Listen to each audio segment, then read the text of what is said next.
해봅시다. 자,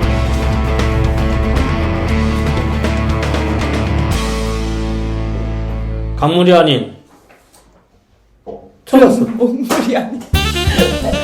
틀렸어.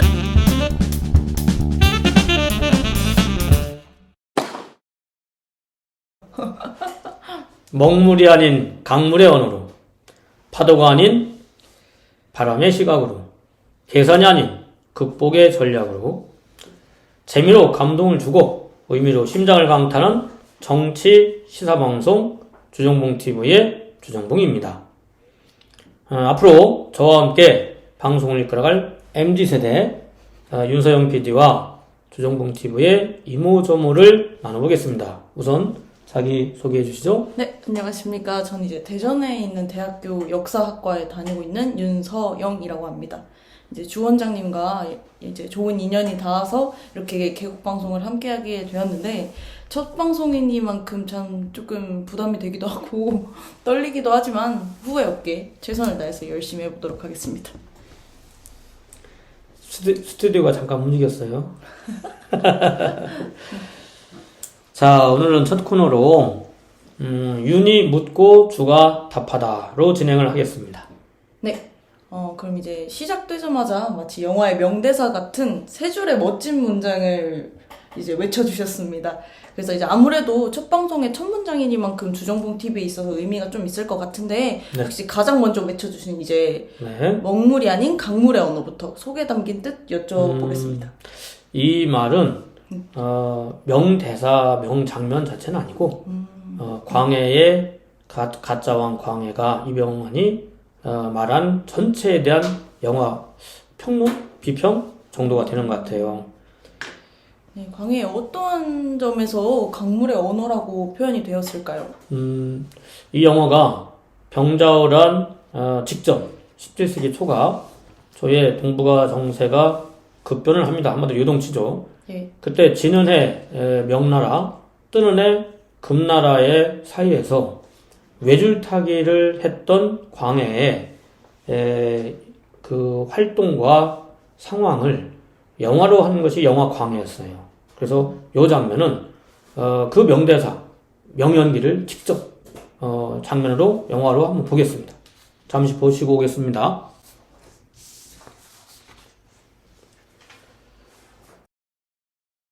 전하, 사대의 명분을 저버리고 우랑캐에게 손을 내밀다니요. 그 사대의 명분이 뭐요? 도대체 뭐길래 이만의 백성들을 사질로 내몰라는 것이오? 임금이라면, 백성이 지압이라 부르는 왕이라면 빼앗고 훔치고 빌어먹을지언정 내 그들을 살려야겠소.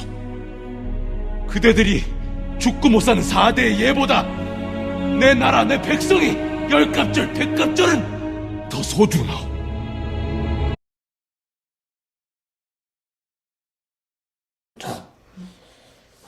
전 이 장면에서 윤석열 당선인이 갑자기 오버랩이 됩니다. 북한에 대한 선제 타격과 사드 배치를 외치며 한반도에 유사시에 일본 자위대를 진출시킬 수 있겠다. 이렇게 했어요. 이것은 백성의 목숨은 안중에도 없는 사대부의 언어, 즉 먹물의 언어죠. 이 말은 마침 친일학자였던 윤기중의 아들답게 일본 극우 세력이 주장하는 것과도 일치합니다. 집권 시절 푸틴과 찰떡궁합을 과시하던 아베가 갑자기 나타나서 기시다 총리를 패싱을 하고 이런 엄청난 말을 했어요. 러시아의 우크라이나 침공을 저지하기 위해 러시아의 기지를 침공해야 된다. 여기서 러시아 기지란 바로 북한입니다. 한반도의 제2의 6.25 전쟁을 획책하고 있어요. 대동아 전쟁의 패배로 잿더미 일본이 경제 제2강국이 될 수 있었던 계기가 바로 한국전쟁이었습니다. 세계가 다 아는 일이죠. 그 영화를 북영화를 다시 누리려는 야욕을 불태웁니다. 거기에 맞장구를 치는 게 윤석열이라는 말이죠.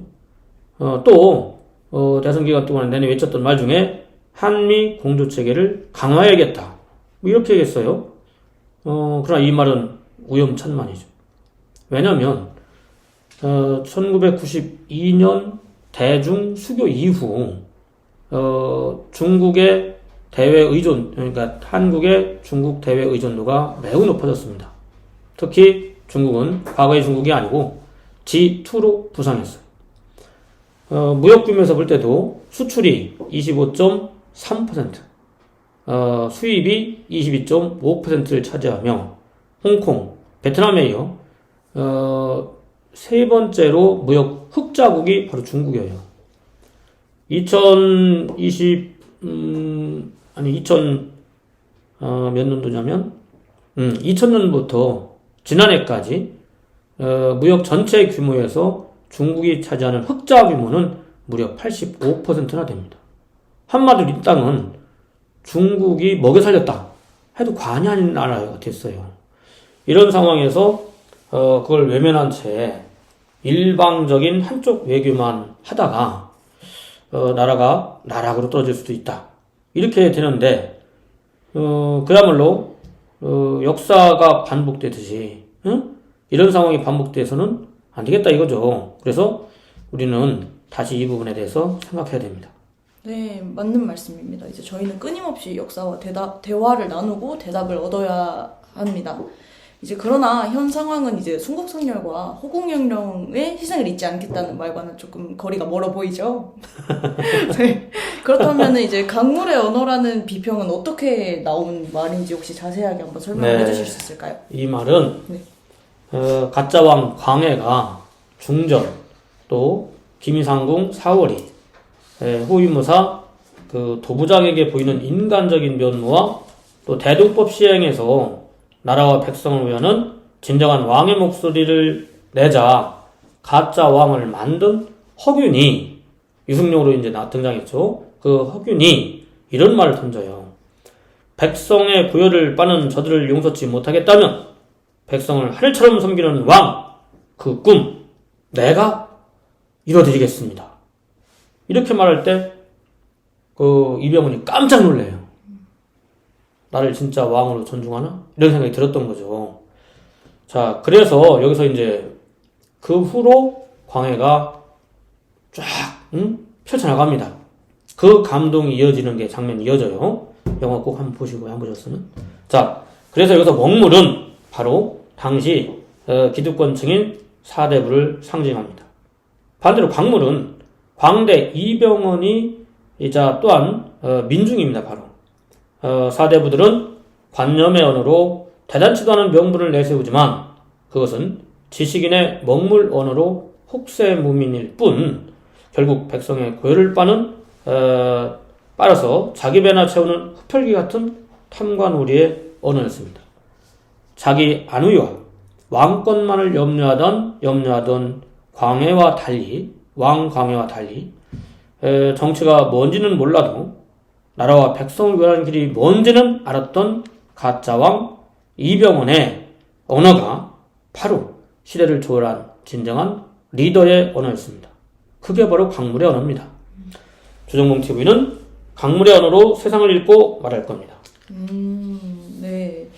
이제 이 내용 자체가 영화에만 그치지 않고 현실에 투영하여서 꼭 개선이 필요할 부분이라고 생각이 됩니다. 이제 다음으로 넘어가 보자면 네.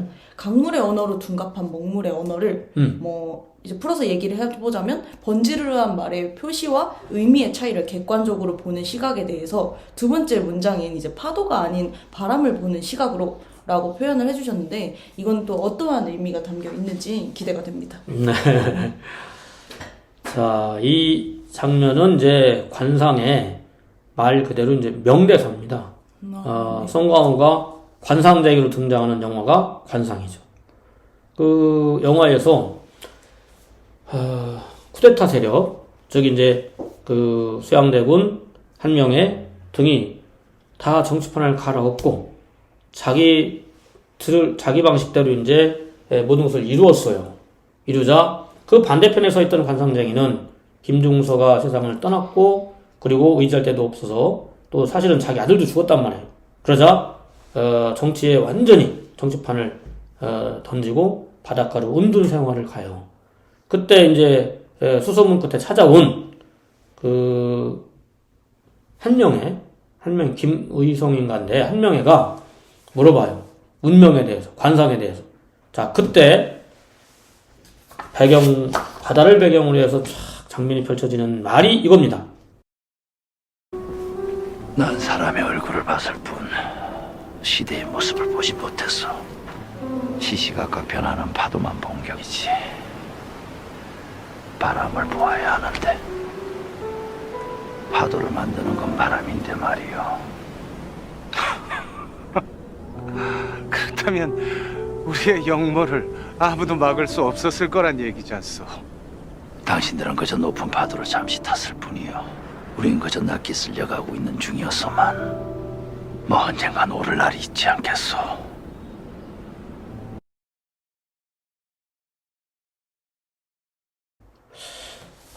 여기서 관상이나 파도는 하나의 현상입니다. 현상에 매몰리지 않고 파도를 일으키는 바람을 보라는 말은 결국 본질을 꿰뚫어 보라는 뜻입니다. 올바른 관점을 가져야 한다는 거죠. 올바른 관점, 옳은 관점.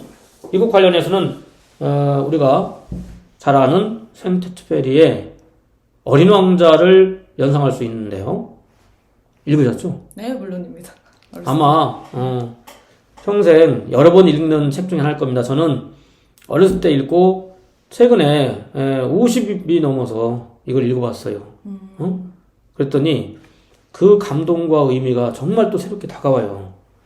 하여튼 거기에 보면 이제 보아뱀 얘기가 나와요. 보아뱀. 보아뱀을 그려놓은 그 그림이 사실은 처음에는 뭘로 보였어요? 그냥 모자. 그냥 모자인 줄 알았다, 이거 모자. 그런데 알고 봤더니 큰 코끼리를 꿀꺽 삼킨 보아뱀이에요, 그게. 그게 본질이죠. 네, 맞습니다. 사물의 이면에 담겨있는 의미를 포착해야 된다. 이런 거고, 또, 동일한 사물이라 하더라도 그 사물을 보는 시각의 차이를 말해주는 것 중에 반컵의 물 얘기가 있습니다. 다 아시는 얘기겠지만, 반컵의 물을 보고 어떤 사람은, 반밖에 안 남았네? 이건 부정의 언어죠. 반대로, 반이나 남았네? 이 긍정의 언어예요. 이제 어떤 생각을 갖느냐? 그것이 그 사람의 운명과 삶을 결정할 수 있죠. 바로 이게 이제 시각입니다. 시각. 그래서 이 시각과 관련해서, 관점과 관련해서는 바로 언론을 빼놓을 수가 없습니다. 한국의 언론. 이번 대선에서 윤석열은 뭘 해도 돼요. 이재명은 뭘 해도 안 되는 범법자야. 근데 실제로 까놓고 보면 윤석열이 본부장 비리로 실은 심각하게 도마에 올랐으나 레가시 미디어에서는 전혀 다뤄지지 않아요. 오히려 은폐, 그 다음에 포장하기에 여념이 없었어요. 그에 비해서 대장동 카드로 또 그 전에 있었던 각종 루머송 이야기를 통해서 이재명은 완전히 범법자로 만드는 언론 행동이, 언론의 방식이 펼쳐졌단 말이죠. 자, 그럼 왜 언론이 그런 쪽으로 흘렀느냐? 바로 언론의 지배 구조, 그러니까 대주주가 누구냐? 이거죠. 네. 조선, 동아는 이미 그 자체가 거의 재벌급 언론사입니다. 그 다음에 중앙은 삼성이 뒷배고, 국민일보도, 순복음교회가 주인이에요. 그 외에 대부분의 언론들이 국민주는 거의 없다시피 하고, 레가시 미디어는 주로 다 이미 보수화 되어 있어요. 자, 이런 상황에서, 이명박이 만든 종편은 하루 종일 또 더군다나 보수를 대변하고 있습니다. 그러니까 기울어진 운동장 정도가 아니라 거의 뒤집힌 운동장이었어요. 그 언론에서 정권 프레임이라는 카드로 여론 조작질을 하면 현 정부와 이재명은 그야말로 모순 덩어리고, 그 다음에 윤석열이 오로지 구세주 역할을 하는 그런 해프닝이 벌어졌어요. 그러니까, 이 거대한, 재벌, 검사, 또 관피아, 언론이 하나의 카르텔이 되어서 자기들을 지켜줄 카드 윤석열을 세워놓고, 거기에 도전장을 내민 이재명은 천하의 몰입배로 몰아붙였다는 거죠. 자, 그래서 이 운동장은 흔히들은 기울어진 운동장이라 이렇게 말했지만 제가 볼 때는 거의 뒤집힌 운동장에서 위에 서서 윤석열은 밟고 있고 밑에 매달려서 이재명은 싸움을 꼭 껴겠다. 게임이 안 되는 싸움을 했던 겁니다. 자, 그래서 이 마당에 주정봉 TV가 시대정신과 역사적 소명의식으로 조각배를 띄웁니다. 아직도 남아있는 친일 잔재를 청산하고 거대 기득권 카르텔이란 골리앗에 맞서는 다윗이 되어 억강부약 대동세상을 국민과 함께 일구어 보겠습니다. 오, 역시 민주주의를 이끌어오신 분이라 그러신지 이제 독립운동을 하시는 것 같은 비장함이 있으세요. 이제 저는 역사를 전공하는 사람으로서 네. 상황에 맞춰 누구든 소위 진흙탕 개싸움을 만드는 사람들에게 네. 추천해주고 싶은 구절이 있습니다. 이제 아무래도 엄청나게 유명한 구절이라 네. 다들 조금 한 번씩은 들어보셨을 수도 있는데 네. 무위이 무불위 들어보셨나요? 노자의 도덕경에 나오는 노자 말입니다. 도덕경 훌륭한 근데 책을 이게 읽으셨네. 무슨 뜻이냐면 네. 행함이 없어도 행하지 않음이 없다라는 뜻입니다. 행함이 없어도 행하지 네. 않음이 없다. 네, 그러니까 내가 구하고자 애쓰지 않아도 내 어. 것이 되어 있는 게 진짜 내 멋이고 내 그릇이고 자리라고 생각이 듭니다. 그 말은 네. 그 유명한 무의 자연과도 연결되는 네. 건데, 상선약수라는 말도 있고요. 네. 이게 다 연결되는 건데, 이게 뭐냐면, 자연스러움을 말한 거야. 그죠? 맞습니다. 그냥 그 자연스러움 자체가 가장 아름다운 것이다. 그렇죠. 꾸미지 말아야 된다. 철학적인데? 역사과 멋졌어요. 네, 감사합니다. 훌륭합니다. 자, 그러면 그 다음에. 네, 이제 다음으로는 이제 저는 세 번째 문장에 대해서는 저도 알고 있습니다. 너무 유명한 장면의 명대사죠. 네. 이제 최종병기 활의 이제 네. 계산이 아닌 극복의 전략으로 이제 이 문장에는 어떤 방향성이 담겨 있을까요? 바로 이제 그 명대사.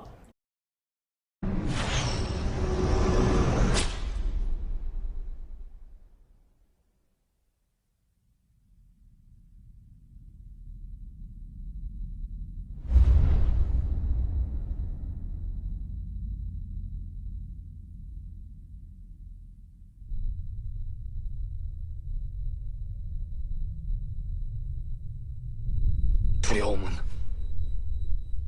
직시하면 그뿐.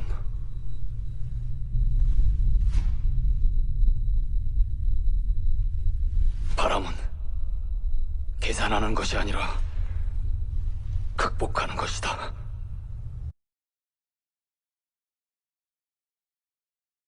이 장면은 병자호란 당시 청나라 특수부대 장수였던 주신타 유승룡이 나와요.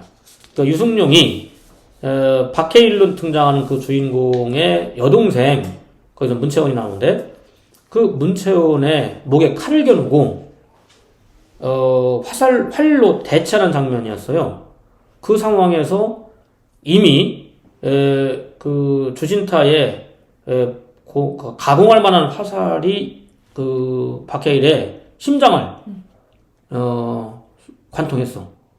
자, 화살은 하나도 없는 박해일이 그 심장에 꽂힌 화살을 뽑아서 마지막 한 방을 날리는 그 직전의 대사예요. 그때 누가 봐도 관역이 앞에 자기 동생이 있어요.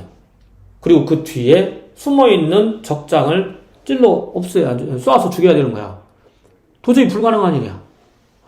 바람이 뭐 불든 안 불든 바람이 하나 역경일 수 있는데, 실현일 수 있는데, 그걸 떠나서 불가능한 그 상황에 계산으로는 이게 안 되는 상황이라 계산으로는 안 되는 상황에 그럼 극복의 전략이라는 게 뭐냐? 그걸 보여줘요. 뭘로? 실천으로. 물론 기가 막힌 계산법이 나와요. 사실 거기서. 활을 쏠 때 그냥 쏘는 것이 아니라 활 시위를 비틀어요. 비틀어서 그까지 계산이 과연 됐을까 싶은데 문채원 앞에까지는 직진으로 날아가던 화살이 목을 싹 피하면서 휘어. 그 각도만큼 휘는 거야. 비틀을 만큼. 그래서 그 뒤에 있는 유승룡을 빡 네. 목을 관통해. 신궁이죠, 신궁. 네. 기가 막혔다 이거야. 기가 막혔어요. 자, 바로 이게 이게 그 장면이었어요. 네. 네, 맞습니다. 역경을 실천과 실행으로 극복하라는 말씀. 네, 바로 정말 그런 멋졌습니다. 맥락입니다. 네. 그래서 여기서 이제 중요한 게 실천이고 실행입니다. 먹물이 앉아서 계산을 하고 있다면 강물은 유유히 흘러갑니다. 나라가 위태로워지면 지식인들은 앉아서 갑론을박을 다툽니다. 계산을 하고 있죠. 그런데 민중들은 적수공권, 맨손 빈주먹으로 달려나가요. 적을 향해 몸을 던집니다. 임진왜란, 병자호란 때 의병이 그랬고 을미의병, 구한말에 정미의병이 다 그렇게 싸웠어요. 그래서 오늘의 시대정신이자 진리이고 길은 바로 정의, 공정, 상식이 통하는 건강한 사회입니다. 이런 말은 윤 당선인도 출마 선언에서 했어요. 그런데 윤의 과거 그리고 지금 현재를 보면 이런 말은 개나 갖다 줘야겠습니다. 네. 대선 내내 달궜던 본부장 비리는 하나도 처리되지 않았습니다. 또 청와대를 국민에게 돌려주겠다며 청와대는 단 하루도 안 들어가겠다고 하더니 그러면서 용산 집무실로 이전 얘기를 했으나 용산 집무실로 가는 그 목표가 원래는 목적이 국민과의 소통이었습니다. 그런데 하는 짓거리가 100m 앞에서도 시위를 못하겠다. 아니 1대1로 사람 만나고 이렇게 하는 건 고사하고 시위도 100m 앞에서 하지 말라면 이건 성역을 만든 거죠. 소통이 아니라. 자, 게다가 최근에 벌어지고 있는 일들을 보면 일련의 사태를 보면 거의 군사 정권 시절의 포갑 통치가 살살 연상돼요. 이 4차 산업혁명 시대에 검찰공화국의 검은 그림자가 짙게 드리워지고 있는 게 윤 당선인의 지금 아우라입니다. 최근에 한덕수 총리 지명자의 각종 비리는 말할 것도 없는 데다 정호영 보건복지부 장관 지명자가 아주 뜨거운 이슈로 부상을 했어요. MZ세대 입장에서 정호영 사태 어떻게 보시죠? 사실 이젠 별로 놀랍지도 않습니다. 네. 그 정도에 벌써? 네, 사실 영향력 있는 사람으로서의 책임은 지금 뒷전이고, 네. 이제 소위 말하자면, 좀 싼 말을 쓰자면, 윗대가리의 권위를 이용하려고 드는 것이지 않습니까? 근데 이것은 정말 스스로 분노하고 부끄러워해야 할 일인데, 이걸 지금 국민들이 대신 화내고 수치스러워하고 있지 않습니까? 제가 기억하기로는 전에도 비슷한 일이 있었죠. 네.